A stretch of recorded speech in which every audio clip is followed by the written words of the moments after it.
This episode is an ESL listening practice for intermediate learners. You will hear a natural conversation with clear pronunciation and everyday English. No tests, no pressure, just listening. Let's start. Hello and welcome to ESL Listening Practice. I'm so glad you could join us today. It's great to be here. Whether you're listening on your commute, maybe while you're cooking, or just out for a walk, we're here to be your guides. We're here to help you get your English to that next level. Absolutely. And we're talking specifically to you, those of you at that intermediate level. You know, the B2 learners, you understand a lot, you can definitely communicate, but you know there's more. You want to sound a bit more natural, a little more fluid. Exactly, more precise. And today we're tackling a topic that I think every single language learner has struggled with at some point. It's that really, really frustrating feeling of knowing so much, but then showing so little when you actually need it. That is the perfect way to describe it. It's the classic dilemma, isn't it? You've put in all this work, but the results just aren't showing up in your speech in the way you really want them to. Let me just paint a picture for you and tell me if this sounds familiar. You're a dedicated student. You know, you watch English videos, you read articles online. You don't really need a dictionary for every single word. You even have a notebook. Yeah, a nice one probably. A really nice one. And it is full of new vocabulary that you've been writing down for months. You really study hard. You're doing all the right things, you know. You're putting in the time, you're consuming the language. It feels like you should be improving faster. Right. But then comes the moment to actually speak. Maybe you're in a meeting, maybe just chatting with a friend, and suddenly all those beautiful, complex words you wrote down, they're just gone. They vanish. Completely gone. And what comes out of your mouth? The same old, simple words you've been using for years and years. It feels like you're stuck in a loop, doesn't it? Yeah. Like you're just spinning your wheels and not getting anywhere. Yeah. It really does. It feels like you aren't making any real progress. You might think, I learned the word efficient last week. I wrote it down. I even reviewed it. So why on earth did I just say good at working fast? It can be really disheartening. Very discouraging. But here's the thing, and this is really the whole point of our session today. You are not failing. You are not stuck. This is actually a very specific, very understandable psychological thing that happens. And it's fixable. And the best part is it's completely fixable. Oh, I love to hear that. So our goal today is to explain exactly why this happens, why your brain sort of stubbornly holds on to those simple words, and then give you a clear roadmap on how to fix it. We want to help you move those words from just being in your head to actually coming out of your mouth. Precisely. We're going to bridge that gap between knowing and doing. And it all starts with understanding that there are actually two different kinds of vocabulary living inside your brain. Okay, let's get into this then. Two types of vocabulary. What are they? So on one side, we have what's called your passive vocabulary. And on the other, your active vocabulary. It's so important to get the distinction between these two because they work in totally different ways. Let's define them really clearly so we're all on the same page. For sure. So your passive vocabulary, these are all the words you understand when you receive them.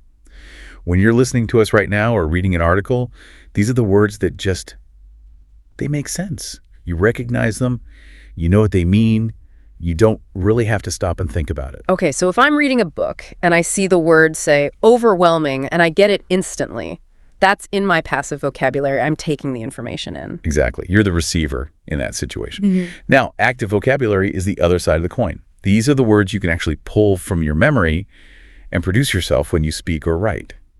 It's the language you own. The language you can summon on demand without hesitating. That's it. And I'm guessing for most people, especially us B2 learners, those two buckets are not the same size.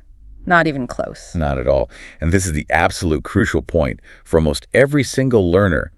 Your passive vocabulary it's massive compared to your active vocabulary. Imagine a huge circle of all the words you understand, and then a much, much smaller circle inside of it. The B2 learner definitely recognizes a word like efficient. Oh, yeah. Or a verb like to hesitate. Or a noun like a drawback. You know these words. Absolutely. If I said, what are the drawbacks of this plan? Any listener would know exactly what I mean. They know a drawback is a disadvantage, a negative part. They wouldn't be confused. Right. But now flip it. Put that same learner in a conversation where they have to generate the sentence. They want to express that exact idea. Do they say drawback? Probably not. Probably not. They're much more likely to fall back on something simpler. They'll say it's a problem or it's a bad thing about it. Or like with overwhelming, it's such a great descriptive word, but in the heat of the moment, instead of saying, my workload is overwhelming, I'm probably just going to say, my work is very big. Exactly. And efficient just becomes good, and hesitate becomes wait or not sure. You lose all that beautiful nuance. And when you do that, you feel like your English is so basic. But the truth is, your understanding is actually pretty advanced. It's just your output that's lagging behind. It creates this kind of split personality, doesn't it? The smart listener versus the simple speaker. And I really, really want to emphasize this for everyone listening. This gap is completely normal. It is a standard part of the journey. It does not mean you're bad at learning languages. It just means you've reached a certain plateau where your comprehension it's outpaced your production. So if you're out there nodding your head right now, just take a deep breath. You are normal. You are exactly where you're supposed to be. But obviously, we don't want to stay here forever. We want to close that gap. We do. And to do that, we have to look at the psychology. Why does the brain do this? Why does it choose the simple word when it knows the better, more advanced word? Yeah, that is $1 million question. Is my brain just lazy? Is it just taking the easy way out? It's not lazy, actually. Okay. It's trying to protect you. Yeah. The brain prioritizes two things above all else when you're speaking: speed and safety. Speed and safety. Okay, tell me more about that. I mean, why is my brain so worried about safety when I'm just, ordering a coffee or talking to a colleague? Well, when you're speaking, your brain is under a huge amount of pressure. We call it cognitive load. You're trying to think about what to say, the grammar, the pronunciation, the social cues, listening to the other person. It is an incredible amount of processing happening all at once. It's like high-level multitasking. You're juggling so many different balls in the air just to get one sentence out. Exactly. So to manage all that pressure, your brain naturally gravitates toward what we call safe words. Safe words. I like that term. What exactly makes a word safe? A safe word is a word that you are 100% sure is correct. You have used it thousands of times. You know the pronunciation is right. You know the grammar is right. You know exactly how it fits. Words like good, bad, big, problem. There's absolutely zero risk involved. Zero risk. Okay, so by comparison then, using a new word like thought-provoking or exhausted, that feels risky to the brain. Incredibly risky. Your brain just starts firing off all these little alarm bells. It's asking, wait, how do I pronounce that again? Is the stress on the first part or the second? Am I even use this in the right context? What if I forget the word halfway through the sentence and I just freeze? Ugh, that fear of freezing is so real. There's nothing worse than starting a sentence, reaching for that big impressive word, and then just silence. It feels so awkward. You can feel everyone just looking at you. And your brain hates that feeling. It wants to keep the conversation moving smoothly. So it makes a split-second decision. Abort. Don't use the fancy word. Use the safe word. Just say very tired instead of exhausted. It's safer. We won't look stupid. So it's like my brain is choosing comfort over variety every single time. It's staying in its comfort zone because that guarantees no mistakes. Precisely. It's a survival mechanism for communication. The brain's number one goal is just to transfer the information, not necessarily to impress people with your vocabulary. But the problem, of course, is that if you always stay in that safety zone, you never expand your territory. You never get to activate those new words. So we're kind of fighting against our own biology here. We have to actively convince our brains that it's okay to take a risk. We do. And to figure out how to do that, I think we need a better way to think about what vocabulary actually is. Right. We need to stop thinking of words as just items on a list. I love a good analogy. It always helps make things clearer. What do you have for us? I want you to start thinking of your vocabulary as a collection of tools. Picture a big workshop or a garage. You've got a huge wall with tools hanging up. Okay, I can see it. Hammers, screwdrivers, saws, some power drills. Everything's hanging there, all neat and organized. Right. Now imagine you have a very complex, sophisticated tool on that wall. Maybe it's a high-tech laser level for precision alignment. You can see it there. You know its name. You know what it's for. That's your passive vocabulary. You recognize the tool. But recognizing it is not the same as being able to use it, is it? I can look at that tool and know what it is, but that doesn't mean I can go and build a house with it. That's it, exactly. Just because you see it hanging there doesn't mean you have the muscle memory to pick it up and use it confidently. If you've never held it, never turned it on, never practiced with it. When you're in a rush to fix something, are you going to reach for that complex laser tool you've never touched? No way. I'm grabbing the hammer. Every time. I know how to use a hammer. I can't mess it up. It's reliable. It's safe. And that is exactly what's happening with your English. You're grabbing the hammer, the simple, safe words, because you haven't developed the skill and confidence to handle the more complex tools yet. You haven't taken them off the wall and just played with them. And this really gets to a super important point about how we study, doesn't it? Because I think a lot of learners assume that if we just watch more videos or listen to more podcasts, eventually those great words will just start coming out on their own. That's what I call the trap of input. We convince ourselves that just reading and listening, which are input activities, will automatically translate into speaking, which is an output activity. But they're two completely different skills. It seems so obvious when you say it like that, but in practice, we all seem to forget it. Totally different. Input is about receiving information. It's about stocking the shelves of your workshop. You're buying more tools and hanging them on the wall. But output speaking and writing, that's about taking the tools down and actually using them to build something. So without that output, without producing the language yourself, those words just stay on the shelf. They're just gathering dust. You can have the most impressive workshop in the world, but if you never build anything, you're not a builder. Exactly. And that's why you can study for years and still feel like you struggle to speak. You have a fully stocked workshop, but no practical experience building. You become a collector of tools, not a user of tools. Wow, that is such a powerful way to put it. It really highlights why just studying harder in the traditional sense often doesn't solve this specific problem. You don't always need more input. You need more output. Precisely. And, speaking of study habits, there's one habit in particular that I think actually makes this problem so much worse. It's something almost every student does. Oh, I think I know where you're going with this. It's the vocabulary list, isn't it? It is the dreaded vocabulary list. Call this collecting trophies. You find a cool new word, you write it down, and you get this little dopamine hit. Look at me, I learned something today. You've captured the word. It's your trophy. But it's such a hollow victory. Because writing it down doesn't mean you've learned it. Not really. Not at all. Because what usually happens next, you write down your 20 words. You never use a single one in a real sentence. Then you turn the page, and the next day you write down 20 more. You're prioritizing quantity over quality. It's a vicious cycle. You're constantly collecting, but you're never activating. And you feel like you're moving forward because your notebook is getting full, but your actual speaking ability is staying in exactly the same place. And the result is a completely stagnant active vocabulary. You have a notebook full of potential, but a mouthful of the same old simple words. So if the long list is the enemy, what's the alternative? How should we be handling new words if not just writing them in a big long list? The alternative is to completely flip the strategy. Instead of learning 20 words that you use 0 times, I want you to learn fewer words, maybe just 3 or 5, and use them many, many times. Quality over quantity. That actually sounds so much less stressful too. It's depth over width. You need to connect those words to your actual life, which we'll get into in the strategy section. But first, there's another angle to this simple word problem that we should probably touch on. Okay, what's that? Sometimes the problem isn't that you don't know enough words. It's that you don't have ready alternatives for the common words you're already using every single day. Yeah. You're just relying on the same 4 or 5 adjectives for everything. Oh, I see. Like saying the word good for everything. A good meal, a good movie, a good idea. Exactly. Or important or interesting. These are what we can call filler adjectives. They're not wrong. They're fine.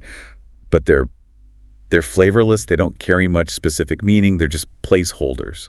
So the solution here isn't necessarily learning some obscure academic word, but just finding a better version of a word we already use all the time. Synonyms. The power of alternatives. This is honestly the quickest win for any intermediate learner. You don't have to go memorize a dictionary. You just need 1 or 2 strong alternatives for your most overused words. I love a quick win.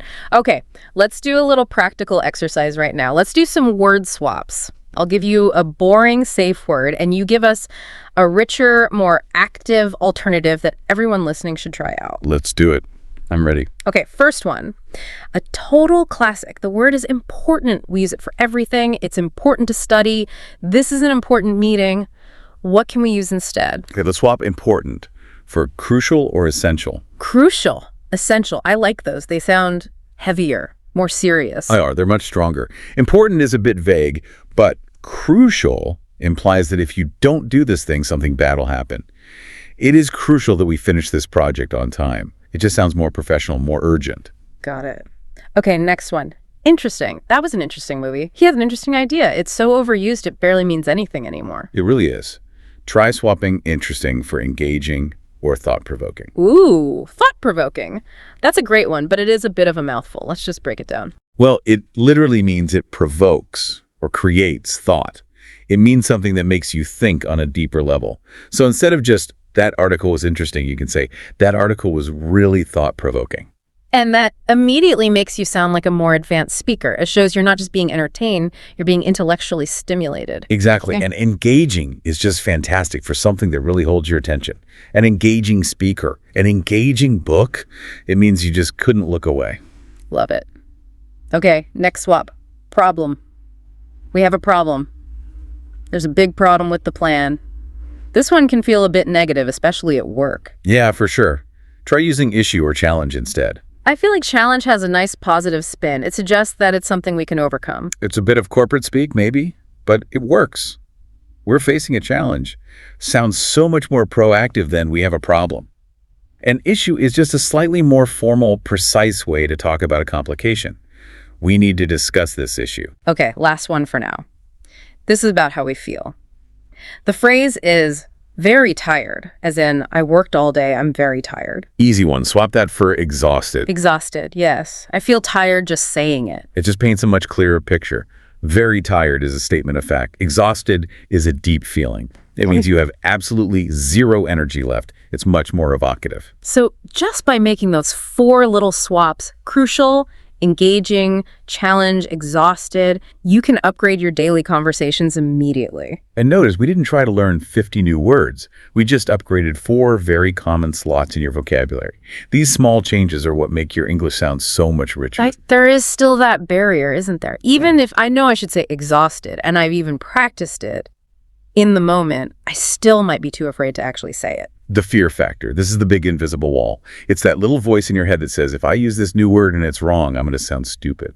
That thought, I'll sound stupid, is just paralyzing. It's the fear freeze. It stops you before you even try. It locks your best vocabulary away in a little box. You're standing at the edge of the diving board. You want to jump, but you just can't make yourself do it. So you climb back down the ladder and you walk away. So how do we get over that? Because intellectually, we know we should try, but emotionally, it's really, really hard. We have to completely reframe what a mistake actually is. B2 learners often think a mistake is a sign of failure. But in language acquisition, mistakes are actually a necessary part of activation. Say that again. Mistakes are a necessary part of activation. You cannot activate a new word without risking a mistake. It is literally impossible. It's like trying to learn to ride a bike without ever wobbling. The wobble is part of learning. The wobble is your brain gathering data on where the balance point is. And let's be honest, native speakers make mistakes all the time. Constantly. We stumble over our words, we pick the wrong word, we correct ourselves mid-sentence, we say, and nobody speaks like a textbook. It's not natural. That is so true. We are always our own harshest critics. We imagine everyone is analyzing our grammar, but really, people are just listening to our message. Exactly. Communication matters so much more than perfection.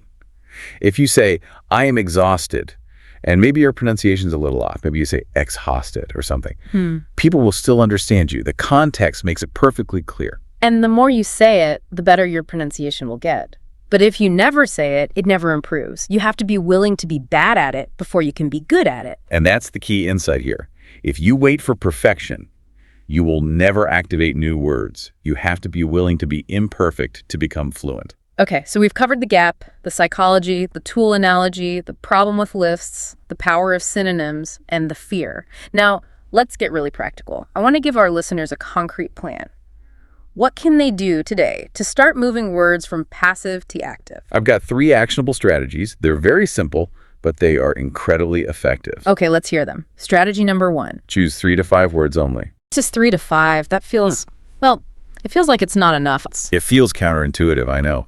But remember the trophy collecting problem. If you try to learn 20 words, you end up really learning 0 because your focus is just too diluted. If you focus on just 3 to 5, you can actually master them. You can take them off the shelf and put them right in your pocket. So pick 3 to 5 words for the week or for the day. What's the timeline? For a few days, maybe a week, until you really feel like you own them. And pick words that are relevant to what you're doing right now. If you've got a big presentation coming up, pick words you can use in that presentation. Got it. Okay, strategy number 2. Create personal sentences. Personal feels like the key word there. Why is that distinction so important? It is.